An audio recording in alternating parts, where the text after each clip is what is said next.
Good morning, everyone in Singapore, and hello to everyone else tuning in from all around the world. Thank you and welcome to today's event on innovation in air traffic management. My name is Wei Min from SGInnovate, and for those who may know, SGInnovate is a government-backed deep tech investor and company builder whose mission is to help entrepreneurial scientists build deep tech startups that are looking to solve big global problems. Our work also involves building a global community of leaders, thinkers, and doers to drive and scale up deep tech innovations in areas such as AI, healthcare, quantum tech, and autonomous technology across various industries. We are very happy to have partnered with AIR Lab for the event today. AIR Lab is a joint aviation innovation research lab that builds on the deep partnership and collaboration between Thales and the Civil Aviation Authority of Singapore. And its key role is to study how innovations and advanced technologies can help address some of the challenges in air traffic control and making the sky smarter, safer, more connected, and secure for air travel. This brings us to today's topic, which allows us to take a closer look on how deep tech startups and innovators can possibly contribute to improving air traffic management systems for the whole of the aviation industry. We also encourage for all attendees to share with us your thoughts on the topic or interact with our speakers by posting your questions in the Q&A tab located at the bottom panel of your screen. Otherwise, feel free to just say hi and do a quick shout out from where you are in the chat box below. We will also be launching a poll towards the end of the event, so do stay us till then. With no further ado, allow me to pass the time to Hervé Molik, Director of AIR Lab, for a presentation before we enter into a panel discussion with our speakers. Hervé, please. Thank you. I'm just going to share my screen, if you don't mind. Just tell me if it works.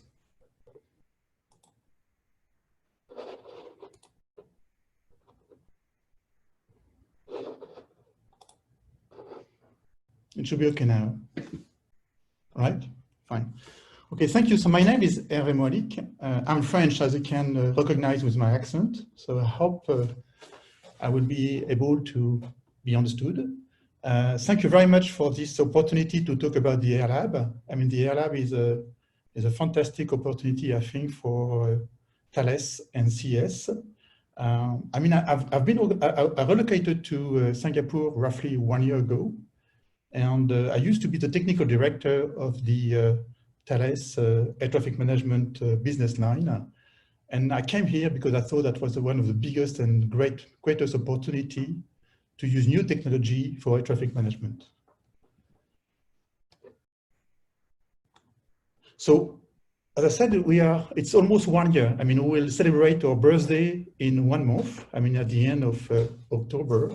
But 1 year ago, the creations of the AIR Lab was decided between CAAS and Thales. And why did we do that? Because, I mean, it could be not obvious to everybody. Why do we do that? This AIR Lab? I mean, first, I mean, Thales is the world leader in air traffic management. So somehow it's important for us to look at the technologies. And we've been working with CAAS for the last 30 years. I mean, all the air traffic management systems that are today running in Singapore for the last 30 years has been provided by Thales. So somehow we have a strong history with Singapore.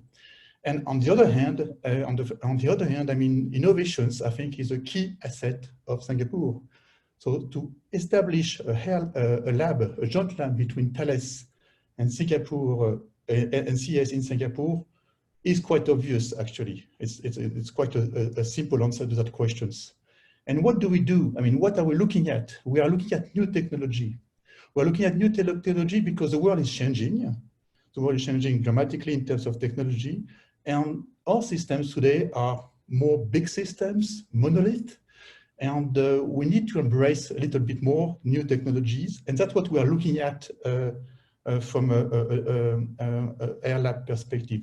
So somehow, I mean, for an ex-technical director, for me, it's a kind of dream to be able to work directly with a major civil authority in Singapore to look at how we can use new technologies for air traffic management. So what is ATM? Because that's something maybe that you are not very familiar with. So what I propose is that we have a small video to introduce ATM now.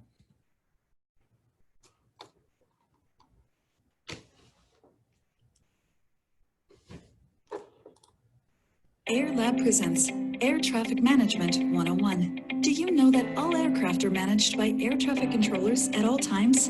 They fly on highways of the sky and are tightly controlled in busy airspace near airports. It's the job of air traffic controller and pilot to ensure that aircrafts operate and maintain a minimum safe distance between each other during flight.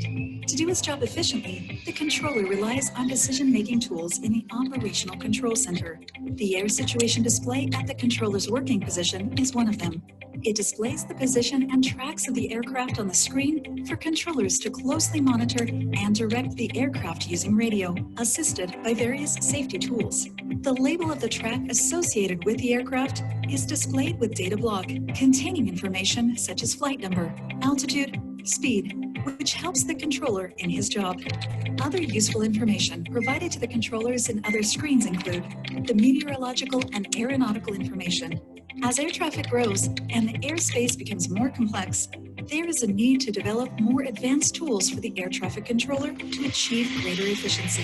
Thales, in collaboration with CAAS, is developing an Open ATM platform to work with partners to develop advanced tools for air traffic controllers, such as tools that could include artificial intelligence and other advanced technologies. If you have what it takes to join us in the journey, please reach out to us via the contact details provided.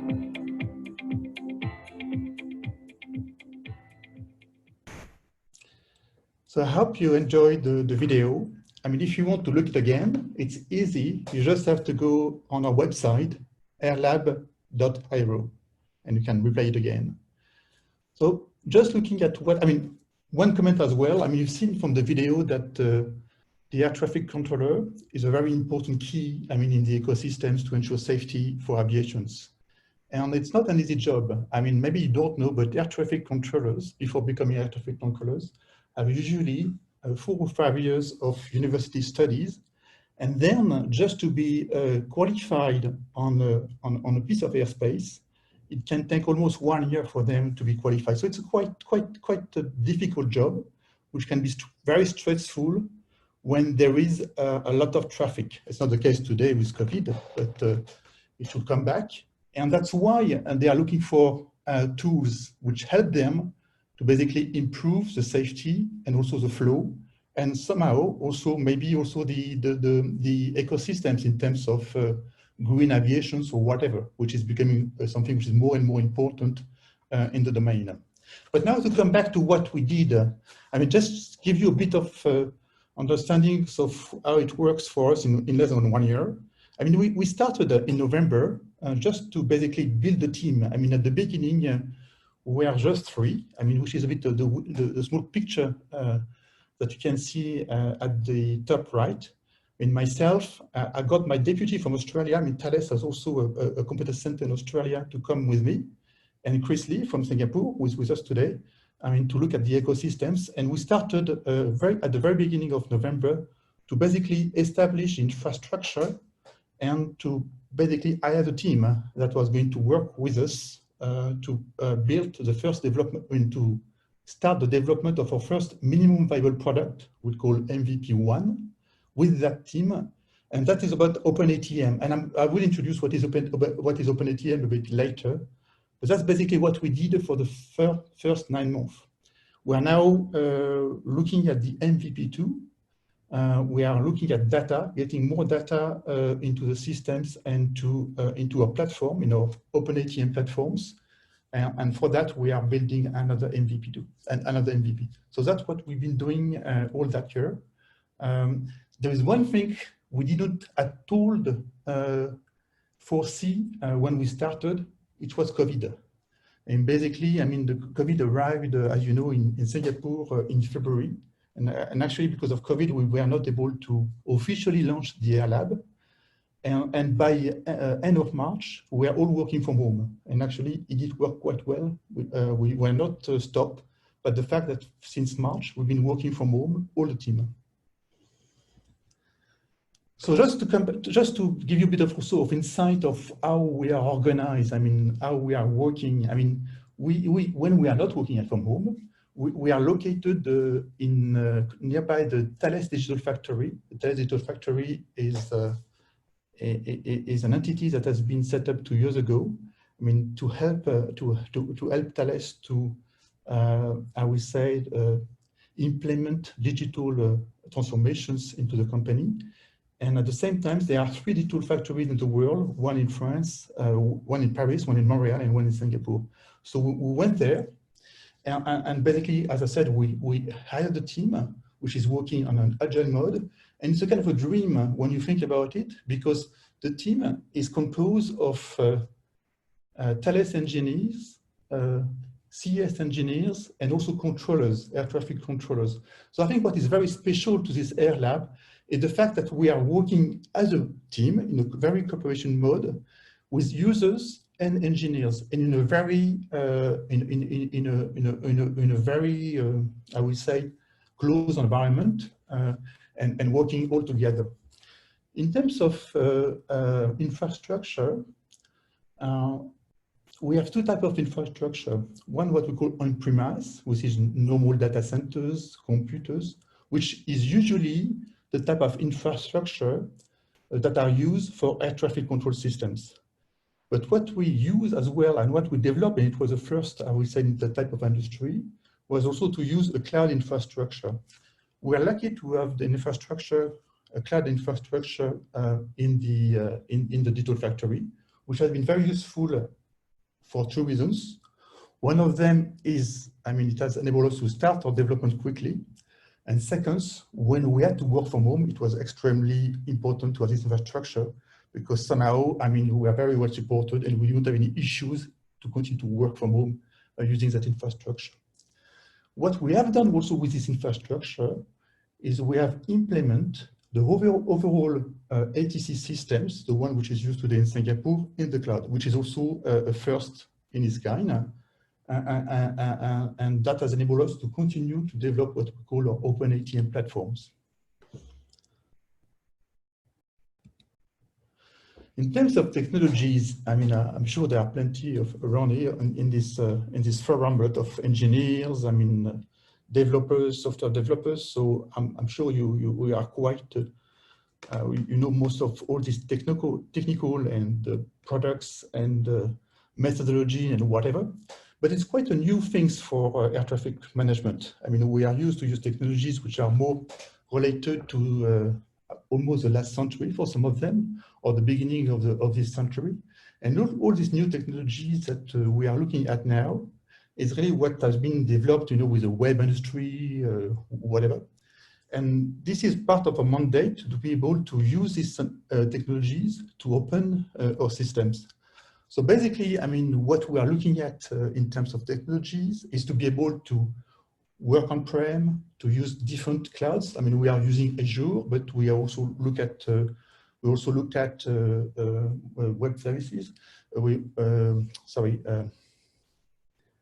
Amazon, the AWS, the Amazon Cloud. We have spent a lot of time to improve our practices in terms of CI/CD, so continuous integration, continuous development, using, you know, the latest, I mean, the best-in-class types of products, packaging or overall systems, ATC systems in containers. I mean, using Kubernetes to be able to run all these containers. And also working a lot in terms of how we can reproduce this environment to be able to deploy it on-prem, to be able to deploy in different cloud. I mean, we spent a lot of time, I mean, ensuring that the overall infrastructure was correctly designed and working.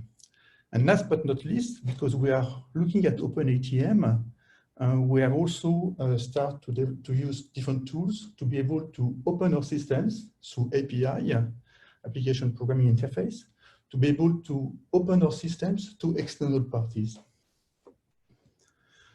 So what is Open ATM? So Open ATM, I mean, it's something which is very important for CAAS, and I think also very important for Thales, because it's a trend that we are seeing in terms of market. And I said at the beginning, all air traffic control systems are pretty monolith, very solid, but also closed systems.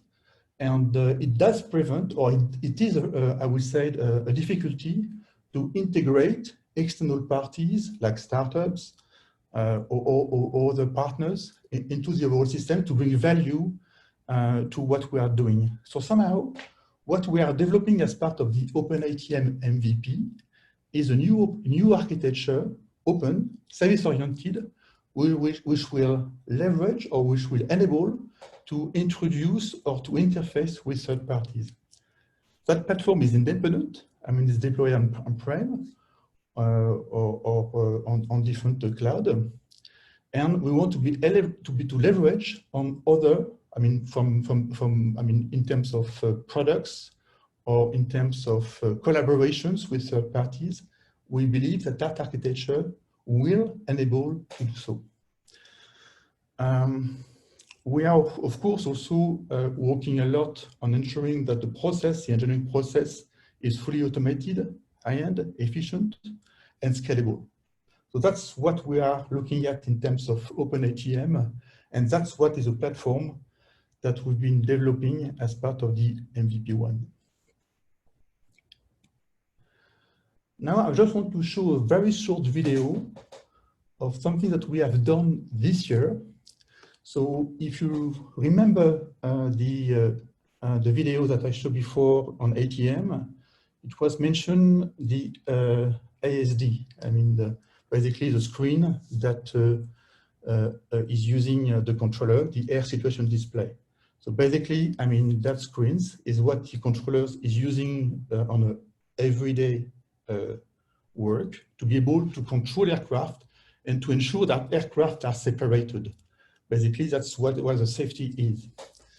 On that video, you will see two different ASDs, two different displays that have been developed in parallel, one by CAAS on the right and one by Thales. And these two displays, which are just web applications, are directly be connected to the current systems, which is running in the cloud, and using, I mean, the APIs that we've been developing as part of the MVP1. And you're going to see three things in this video, which is quite short. First, I mean, if you remember the presentations of what is ATM, you have on the different screens here, I mean, what we call tracks, which is basically the positions of the aircraft, the label, which is a data block, which gives you all the informations about the aircraft. I mean, what it is, where is it flying, what is its altitude, its speed, etc. And you will see that the same information is displayed on both ASDs, meaning that all this information is coming from the air traffic control systems that is running in the cloud. And you see a couple of things. First, that the aircraft are basically displayed at the same location, which is good. Second, you will see also some conflict alert. So what is important for the controller is to have tools which enables to detect when aircraft could have a potential break of separations. Usually, I mean, especially in approach, we are ensuring that there is always 3 nautical miles separating two aircraft.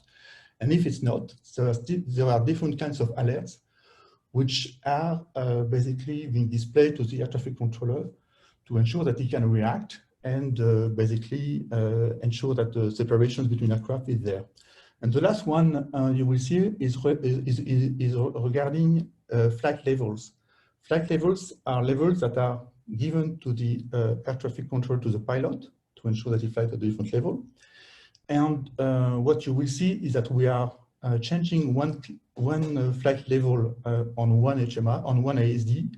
For instance, on the CAAS prototype HMI, it will be displayed on the other one and vice versa. So just to show that the different APIs that we are been developing is providing these informations for the controller, but at the same time, it's possible also to interact with the air traffic with the system. So I will show you the video now. Okay, so you see now, I mean, all the tracks that are moving as they go with the different labels which are coupled. Now there will be some safety alerts between aircraft. So you will see a sign on the labels which identified that there is a potential conflict between two aircraft, and they appear on both ASD, which have been developed in a different way. And now there is a change of flight level from one HMI, from one ASD to the other one, and vice versa. So just to show that the APIs that we have been developing are working and can provide data to the external world. And these APIs are today accessible from our website and with all the details related to these APIs. Last slide, and I'm finished. It's almost 1 year that we have been developing this activity in cooperation with CAAS. We've been using the agile methodology, which was also something new for both teams in terms of CAAS and Thales. It has been quite effective. We've used the digital factory to support us in implementing the agile practice. And we're, of course, following the velocity of the team. I mean, looking at how it was progressing, and it did progress quite well. We've been using all the tools that the digital factory was providing us, which has been also extremely helpful to accelerate the development of the activities. We are located in WeWork in the city center of Singapore, which somehow has been quite an enabler also to attract talents and also to get the support from the digital factory. But it's a startup environment, which I think is quite good in terms of what we want to do. And all that in one way as ease or transitions when we have to work from home. We are not alone. We are not alone. I mean, Thales is also supporting us. I mean, CAAS and Thales are supporting us. But from a technical aspects, we got support from 2 competence centers, one in France, one in Paris, and one in Melbourne in Australia. We've got people which can help us in case of issues, and the cooperation works well. And there's no impact on it didn't have any impact on the velocity when we had to work from home. So the team maturity has been improving quite well. A couple of things. First, I mean, the cooperations between Thales and CAAS is great. And that was what is important. As I said at the beginning, I mean, it's a dream to be able for a software developer to be able directly with the end user, with the controllers. And I think it has also been a dream for CAAS that their engineers go directly into the software and basically to be able to collaborate with us around the software using new technologies, which I think was very important. So the maturity of the team, as I said, the level of maturity has increased much faster than expected. We had a small drop when we went to work from home. That was not unexpected, but then it came back quite quickly. And of course, the team has been safe. I mean, we had to work from home and it has been safe. So I think now we are getting a kind of maturity when we can start to engage startups. I mean, the platform is becoming solid. We are getting that. We will get soon data from the operational system. For the moment, we have been using simulations or simulation tools, but soon we'll get also the real data. And I think it's the right time for us to engage startups. And this is the end of my presentation. Thank you very much to all. Thank you so much for your wonderful presentation, Hervé. I really personally enjoyed it and learned so much from it. So thank you for joining us this morning from wherever you are. And I hope everyone is keeping safe. I'm very, very honored and privileged to be hosting and moderating today's panel on innovation in air traffic management. My name is Ms. Kim Chua, and my role here is really to steer and guide the conversation. And today I have a panel of 3 experts. Hervé, whom you've just heard from, and he's Director of AIR Lab in Singapore. And I have Jinju Ong from Garuda Robotics, serving as CTO. And I have Julius Yu joining us from Starburst Aerospace, Director as well. So thank you so much for joining us this morning. And maybe I can kickstart by asking Jinju to maybe share a little bit about what Garuda Robotics is doing in the ecosystem. Over to you, Jinju. Hello, good morning, everyone. My name is Jinju from Garuda Robotics. We are a startup, 7 years old now. We're an AI robotics company selling drone hardware, software products and services. And we build basically everything from drone operator platforms to drone AI technologies, to drone surveillance capabilities and so on. And some say we are building a UTM, right? So, but I want to acknowledge the privilege and trust that the Civil Aviation Authority of Singapore, CAAS, has given us, from licensing us as an operator since 2015, speaking at our forum since 2017, and in 2018 we got a big research grant to develop beyond visual line of sight systems, and appointing us as a official training and examination organization in this year 2020 as the first UATO.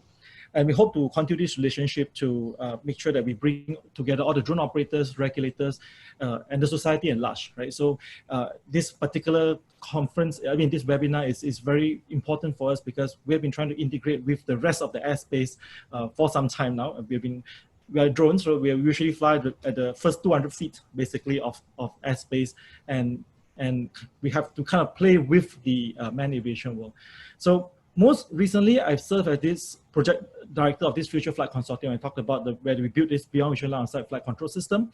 It's specifically for the unmanned flights in urban Singapore. So it's quite a large consortium. It includes like SCDF, Singtel, and of course, most notably is Gemalto, who later actually now joined Thales, became the Thales Digital DIS team, right? And this is actually our very first attempt to kind of push new technologies into the aviation technology space, and there's a lot for us to learn from Thales and AIR Lab moving forward.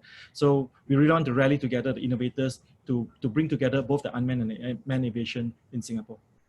Thank you. Thank you so much, Jinju.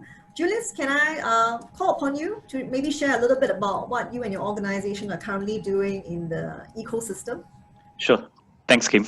I like to say thanks to Chris for inviting myself and Starburst into this panel discussion. So maybe first of all, let me introduce who Starburst is, what we are doing. So Starburst, we are literally an innovation catalyst. We are specializing in the aerospace, defense, and space technology side. So basically, we provide two services. One is we run a global accelerator platform, and we are a VC ourselves. So we work with the like, for example, with NASA, the US Air Force, and even the French Ministry of Defense. Some of our portfolio companies, including AMAP. So I think this is a famous startup. I think there is heavily utilized under the UTM side. So we are really happy to actually support AIR Lab, in this meaningful initiative, I think, to position Singapore as the aviation hub. So thank you for having us here. Thank you, Jinju, Hervé, and Julius. So let's go straight into the panel discussion. So I have a question for you, Hervé, pertaining to your presentation. So maybe let's shed so much about the technologies behind and the drive behind your system. Could you maybe share with us a little bit about the challenges that you might potentially encounter when you're trying to match some of these new technologies to practical applications for air traffic management? Thank you, Kim. It's a great question. Thank you. You can spend a lot of time on it. I think the biggest roadblock is the complexity. What we are doing, it is extremely complex. I can remember, when we hired that team of engineers here in Singapore, and we had 1 month of onboarding where we were training them, and we are not training only on technology or on the agile methodology, but also on what we are doing, so on the domain. And they discovered the complexity of the domain, and the domain is complex because we are ensuring safety. So somehow the fact that safety is paramount is the #1 things that we have to ensure. When you are flying, I hope you want to be safe, and it's a very safe industry. We are very few incidents. It's amazing. But that's because there is a lot of work that is done in the flight, in the plane, by the pilot and by the air traffic controllers. So, and behind that, there is a lot of complexity. So somehow, there is a complexity, there is a safety aspects, and the safety aspects and the complexity can be also a roadblock to innovations, because somehow, we may less innovate than in some other domain, and it's something which is quite, it's not only for aviation, but it's for every industry where safety critical is important. I mean, to be the same, yeah, I think with railways, metros, even cars. I mean, if you remember, 2 years ago or 3 years ago, Tesla said that they will have a fully automated car now. And actually, it's still not there because it's complicated. It's complicated to ensure safety when the life of people are involved. And even one dead is too many. So that's where it's complex. And it's a challenge to bring new technology into that context. But it's a fantastic challenge. Because we need it. We need it. And somehow, even the safety boards, the regulation is looking at it. And about regulations, I mean, we have to work with regulations because regulations has to help us and not to stop us. And somehow this can only be done by a very strong relationship in terms of regulations. For instance, with Thales, we are working with the European Safety Authority just to ensure that we have, for instance, a common understanding of what we're going to do in terms of artificial intelligence. Artificial intelligence is something which can bring a lot of value to the industry, but at the same time, there are some safety constraints and roadblockers that we need to solve. So it sounds like there's a lot of, the challenges are really primarily originating from safety regulations, and that's what makes it so. I mentioned safety, but there is also cybersecurity, which is becoming big.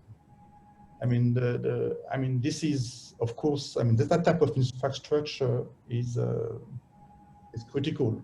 Okay. Yes. Somehow we need to avoid any attacks from the outside world, and this is becoming more and more complex as well. So again, it's the complexity of what we are doing, which can be a roadblocker. Thank you so much, Hervé. Thank you so much. All right, I'm going to pose the next question to either Jinju or Julius. Please feel free to answer the questions. Maybe you could share with us in the course of your work some of the roadblocks that you will need to overcome when it comes to, like for example, Jinju, when it comes to you trying to integrate the various stakeholders in the drone community and trying to rally everyone to a common, I would say, vision or goal. So maybe what are some of the roadblocks that you have encountered and you anticipate when it comes to introducing new technology to airports and aviation partners? Yeah. Okay, so I go first. All right, so I've like 5 pages. So no, just joking. The roadblocks are plenty, but I guess the roadblocks are a way we see ourselves growing. So it's a good thing. So I guess I'll highlight 3 of them, 3 kind of big categories. But if we have time, we'll go into deeply, right? So the first one is really about data, right? Having aggregated, accurate, and accessible data. There's some parts of it is about bringing people together, but there are some pieces you just need data. Like for example, we do have Earth systems of like, where the planes can fly or the airports and stuff. We don't have a 3D model of the whole Singapore yet, right? Until like recently, there was this one map 3D launch, and that was kind of after 2 years of trying to work together with SLA, and we finally get some form of obstacle directory on the ground, and that's where then we can basically plan out the flight routes for the drones, right? So such data is important, whether it's surveillance data, whether it's communication, navigation data, and so on for aviation in general, right? So that's an example of something that we actually have to work very hard with agencies to get. Another category of roadblocks we typically find is the level of safety that aviation puts on the industry, right? So there's basically no margin of error from day one. Right, Singapore is a very small place. We can't just find a random place and start testing and make mistakes because we're building new technologies, right? There's no guarantee that on the very first day you turn on, it's already at the 6 nines, 7 nines, the kind of availability and reliability. So basically being able to find out how we can build up, whether it's a drone test site or ATM test sites and all this, is going to be important for propelling the industry forward, and we hope that actually we can do that more together, maybe with Thales and AIR, right? And maybe the third one, and this is kind of where the collaboration part comes in, right? I think, I myself, at least personally, we came from the Infocom world, right? And collaboration is is taken for granted, right? I mean, you use a Linux operating system, right? You know how people in open source community come together and build something that's actually the world class, right? We fly the autopilot ecosystem of flight controllers. These are contributed by a variety of people from around the world, and we have been collaborating basically from day one. But when we start working with the kind of the manned aviation world, and that's when we kind of having to find receptacles like AIR Lab, where the monolith system that's already working for the last 100 years can be kind of integrated with where we're going. And we're trying to see how we can change this to become a more collaborative format where we contribute whatever we're good at. Like I mean, you can ask me about cybersecurity. I can tell a lot about cybersecurity, but we have no idea about or very little idea about surveillance systems in the sky for ATMs and what the air traffic controller goes through on a day-by-day basis. Right. So that will be the kind of a collaboration that we are trying to foster with whichever partners who are willing to come together to work together. Thank you, Jinju. Yes, Julius, over to you. There's actually very meaningful work that's actually currently being done in Singapore as a whole. I think not only to position ourselves for the future, but also to find meaningful. Sorry, Julius, we can't really hear you. You hang on a minute. Yeah. Kim, can you hear me now? Still. Can you hear me now? It's very soft.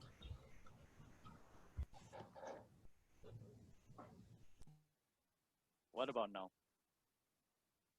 Can you hear me? No.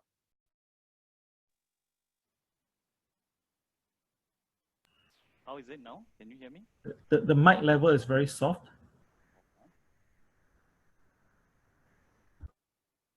What about now? Can you hear me? Still the same.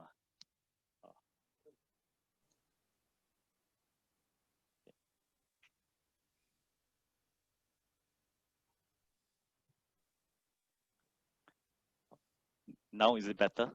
Testing? Better, huh? Okay. Pardon for the slight glitches. So Kim, I think to add on what Jilin has mentioned. So what happened is, as you are probably aware, I think Starburst currently right now, we are running the Singapore Aviation Program. So actually we are actively talking to startups, not only startups, corporates, learning the best practices around the world to actually see how we can actually further position Singapore for the future. So I think in the course of my conversation, I think the key takeaway that I have is effectively really what they're saying is, if there's nowhere else in the world that can do it, Singapore is the only place that can that has the ability to actually rally all the stakeholders in a common ecosystem. So effectively, and particularly with the via a public-private partnership. So even if you see in this instance where we have CAAS working together with Thales to set up, I think the Center of Excellence Lab.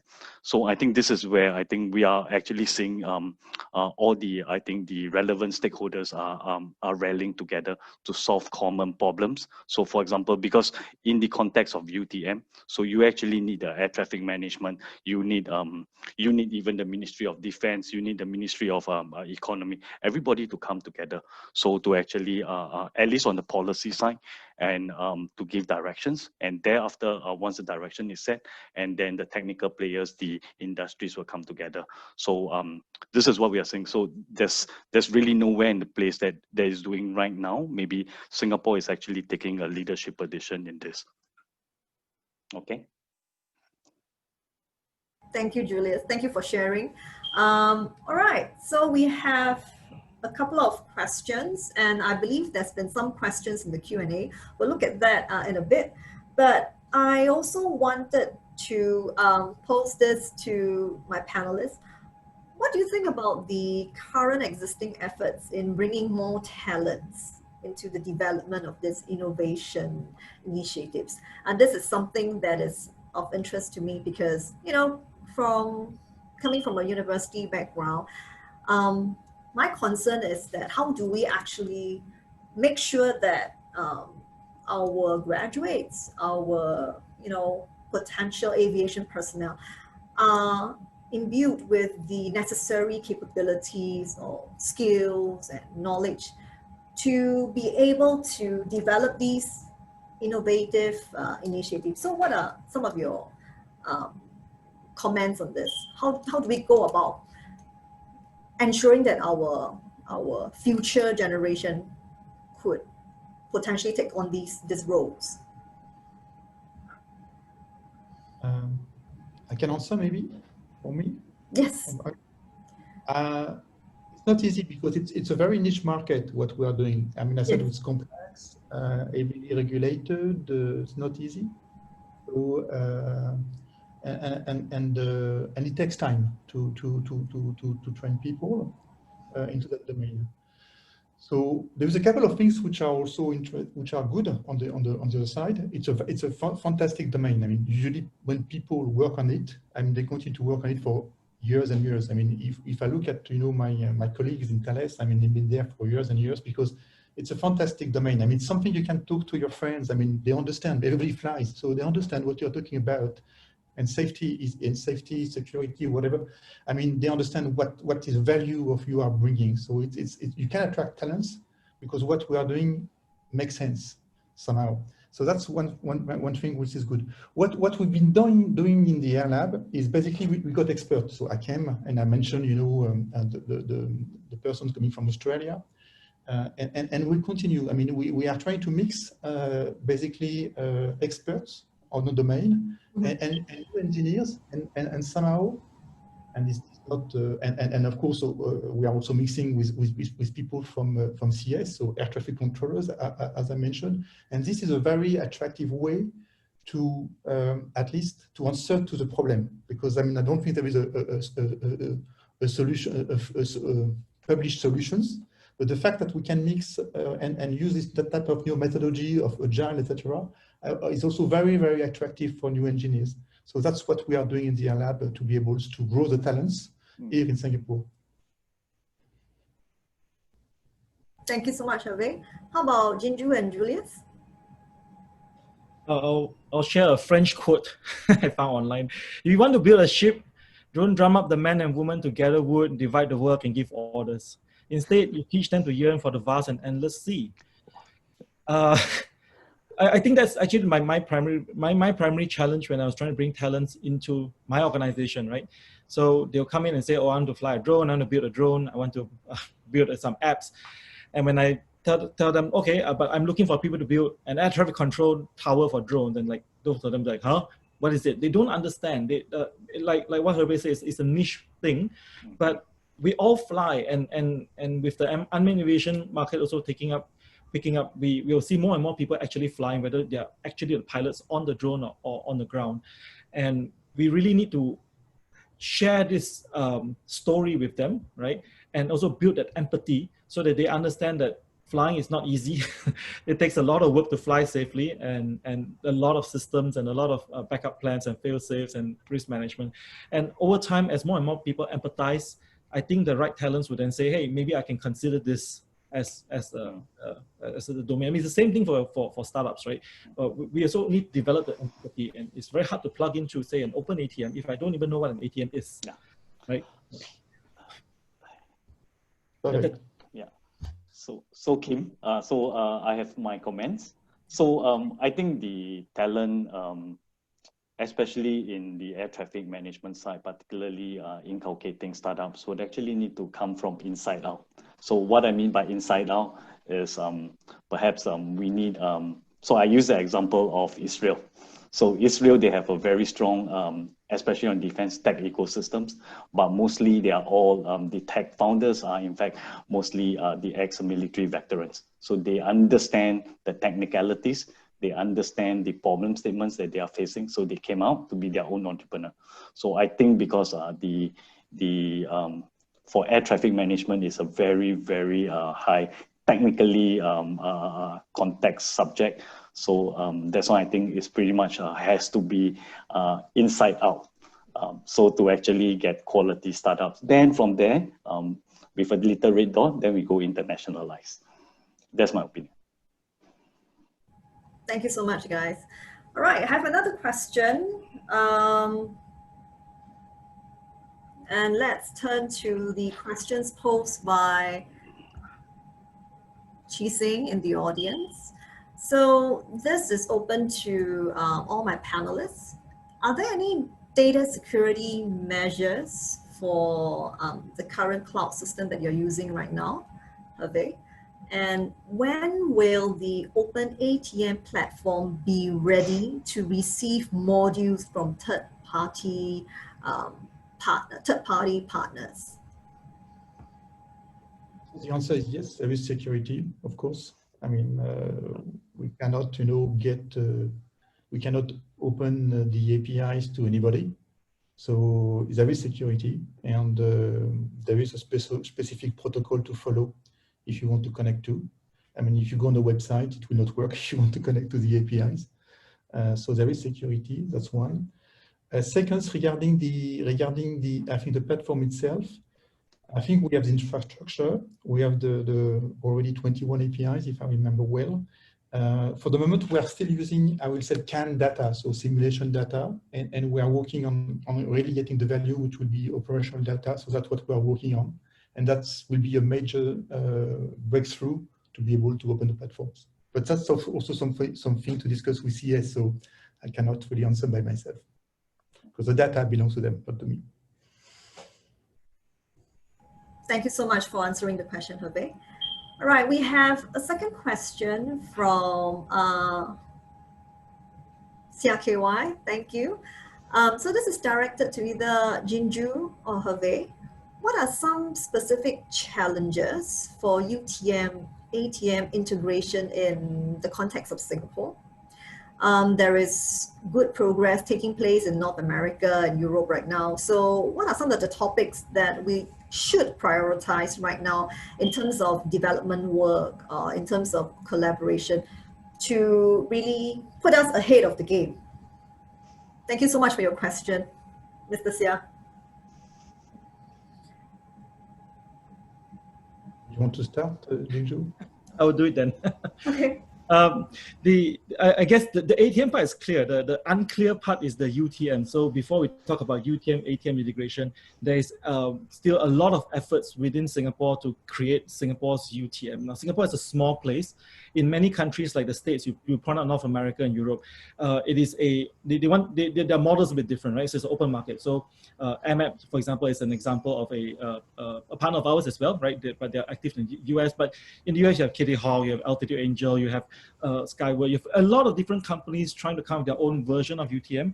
And although FAA has an architecture of sorts and everybody have their different capabilities, and people trying to do things like inter-USS and so on, it's a very, you do your part, you do as much as you can, and you try to monetize it and stay alive, right?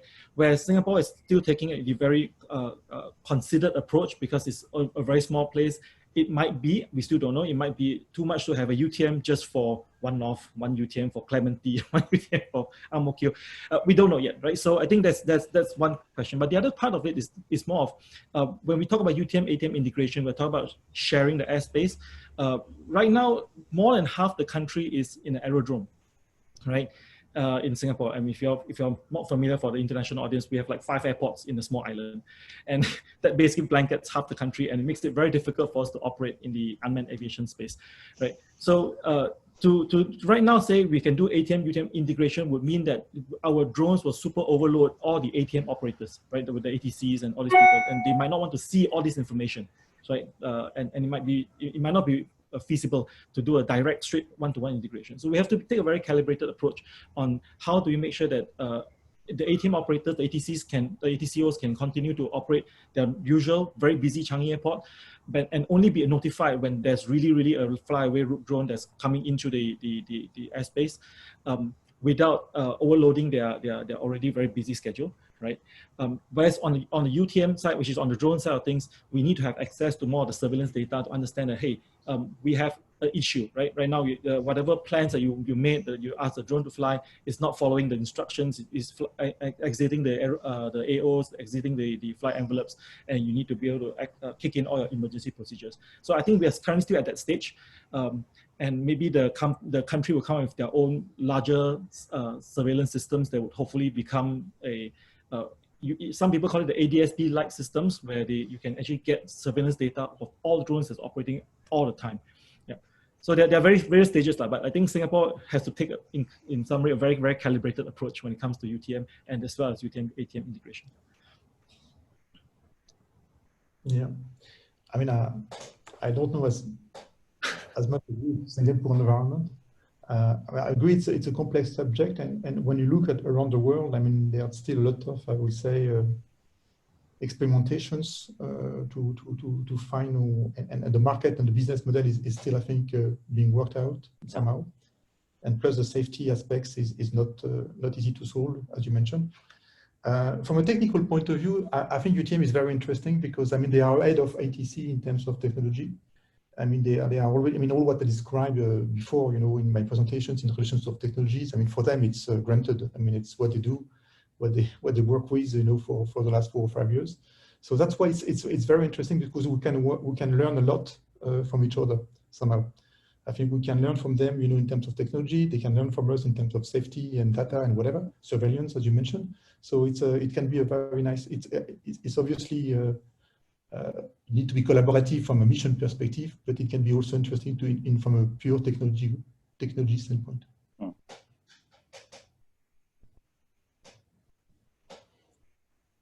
Thank you so much, Jinju and Hervé. So we have a couple of interesting questions, and I would like to perhaps pose this to all my panelists. And that is because of the nature of the data that we're dealing with. So what are some of the conditions, or what are some of the prerequisites that we'll need to probably foster within the ecosystem, you know, for stakeholders to better accept open ATM systems? What do you think are some of these conditions or factors we need to foster in order for them to better accept the existence of an open ATM system? Because it is a lot of data, and like what Hervé has pointed out, a lot of the data is really related to you know, surveillance, operational, you know, it is national security. So what kind of conditions we need to foster within this ecosystem? It's not an easy question. I can start anyway. Technical. Over to you. So, I mean, I think Open ATM is a way to also to improve the time to market. I mean, to get more services around what we are doing. I mean, we Thales, we are a big company. I mean, we understand safety, security, etc. But there are plenty of services around which are less safety critical, which can be plugged in with the Open ATM, and they will do it better than we do. So from an economical perspective, it does make sense. It does make sense economically, and basically to foster innovation, right? I mean, we are really thinking of fostering innovation there. And that's why I think the collaborative way is key. From a pure, I mean, then the blockers can come, you know, again from the regulator. So that's why we need to work with the regulator so that they embrace this new type of technologies. How about Julius and Jinju? Any comments on that? I think I take a layman approach, right? If you think about aviation in general, I mean, no two objects can occupy the same lat-long altitude, right? It's the same space. it's as fundamental as that. So any amount of information, regardless of how much you need to anonymize it or keep it private or give it aggregate data, as long as we know that someone's going to bang into us, we are told we can get away. That eventually, this is essentially it, right? You guys saw the video that Hervé shown, right? That's between 2 aircrafts.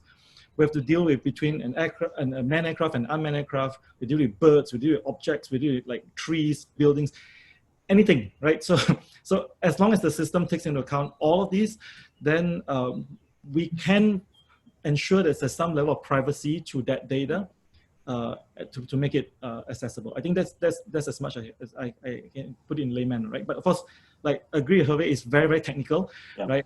And there are many agencies, each owning different pieces of data. How do you then put them together is anyone's guess. So Kim, let me add on. I think the idea of Open ATM is a great idea, but I think from the devils is in the detail. So I think like what Harvey and Jinju has said, I think in order for in fact not only Singapore but the world to actually embrace an Open ATM in a meaningful way, I think first of all it has to receive, I think, a very strong regulation support. Not only the local regulators but the international regulators as well. So in order to have a meaningful and seamless rollout, then after that, then I think not only there is industry companies like Thales, we are also looking at looking at startups to come in to actually provide, I think, meaningful disruptive tech in a harmonizing manner. So I think this pretty much has to actually be in a more in a very coordinated way, both locally and globally as well. Thank you so much. Thank you. I think we have time for perhaps one last question, if that's okay. I have a question here from the audience. Would there be particular skill set for mid-career professionals who are keen on bringing in their current experience to the industry? Is there any structured training? And I understand where he's coming from because, and we talked about this earlier, about how complex and how niche it is, but is there any way that, you know, professionals coming in, they would like to join the industry, where do they get the necessary training? So any advice on that?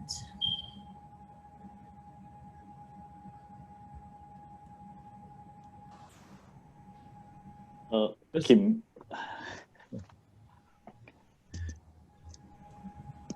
I think other than what we mentioned about previously about the inside out approach in the organizational context, and also knowledge transfer from within the organization. And also I think it's just very specialized, isn't it? So how about, yeah. So maybe I can add a bit from the kind of the official training organization perspective. Yeah. So by next February, all drone pilots need a pilot license, UAPL, right? It's going to be a equivalent basically to the commercial pilot license or maybe a PPL if you want to think about it, right? Personal pilot license.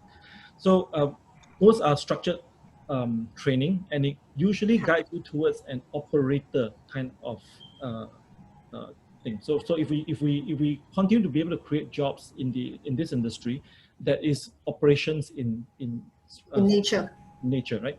Then there is definitely going to be structured training because there's usually a set of rules, a set of SOPs you have to follow. But I think today's discussion, and I think where this question is leading to, is how do you be an innovator in this industry where you're not here to follow rules and you're here to break rules. Right? Disruptive technologies, right? Breaking rules, not necessarily breaking aviation safety rules, but breaking the kind of current way of doing things to do things more efficiently, more productively, and so on, right? I don't think there's a textbook for that. There's no textbook, that's right. There's a textbook on how to innovate, right? I think the best we can do is to talk to one another and discuss and exchange ideas, and platforms like this or AIR Lab is a way for catalyzing such ideas exchange, and also in pairing up people who are in this industry with complementary skill sets and complementary ideas to see how we can disrupt the things. And I say this only in the backdrop of that. In the last 2 weeks, I was actually very busy doing interviews. A large number, a surprising number of people who applied are from SIA because they were retrenched, right? You guys heard about the news, and a lot of them thought that they can come here and then take a set of instructions and become a drone pilot and become fully rated to fly another drone and ready to go, right? But once they saw what is actually at stake and actually the kind of people we're looking for, which is more innovators than operators, they then take a step back and say, they start asking themselves, can they do that? Can they come in and reinvent the same aviation that they were taught rigorously and trained rigorously in the manned aviation world, right? So it's from that perspective that I'm sharing that to innovate requires not just structured training, but also that willingness to step out of your comfort zone and try something new. Yeah, thinking out of the box, I agree. And we should not be impressed so much by, we spoke about safety, security, complexity, but that's the core, okay? And then if we come back to the data, and if we can extract the data from that core, like a nuclear plant, I mean, you do the work outside the core of the nuclear plant, there are a lot of things we can do. And I think that's where we need new ideas, because the people which are working in the nuclear plant, they always think in one way. So we need some new ideas, and that's I think what startup can bring.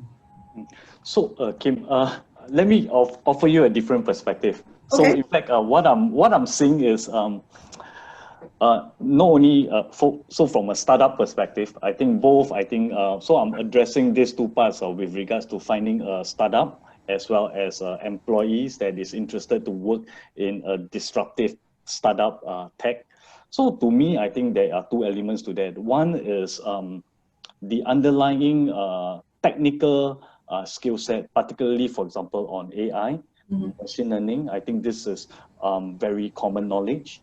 Then I think then you have to actually combine maybe with industry veterans. So this is where the industry veterans will really understand the problem statements. But in order to really make, for example, a tech really successful, so this is where two brains then come to one. So this is where you really think creatively, making use of each other's background and experience, and think of creative ways. So this is I think a good tech startup. But to answer the questions from from the floor, I think with regards to employment, I think this has to be break down into two categories as well. So I think for mid-career professionals, I think on the technical skill set, which is in line with what our government initiative is, so have to a certain extent the train up on the software side.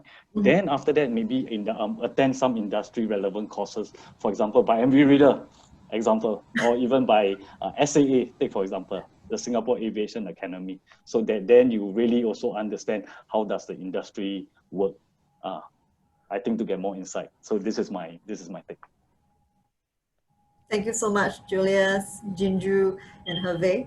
I think we've got a very robust discussion this morning, and I want to thank you again for sharing, so honestly and so, frankly, with me and the audience, the challenges and the potential that you see also in our current ecosystem. And I think to sum up, I must say that it looks like there are very exciting innovations ahead of us. I mean, this has proven to be very, very challenging times. But also, I think our industry has always been quite slow to innovate because it's very regulated because of safety issues and security issues. But I think there's no better time than to innovate than now. All right, so with that, I think I would like to hand the time over back to Wei Min. Over to you. Thank you, Kim, for the wonderful discussion with the speakers. I've learned a lot personally, and many great points were brought up from everyone. I hope all the attendees that have stayed with us till now, especially if you are working for deep tech startups that are not currently in the aviation field, now have a slightly better grasp of how your work may potentially contribute to innovation in air traffic management today. In fact, I would like to launch a quick poll. If you're interested in connecting with AIR Lab for further conversations, do indicate yes here. I'll just launch in a while. Yep, so I'll just give some time for responses.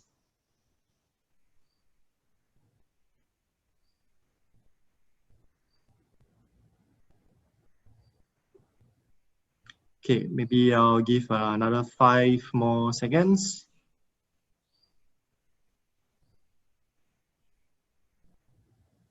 Okay.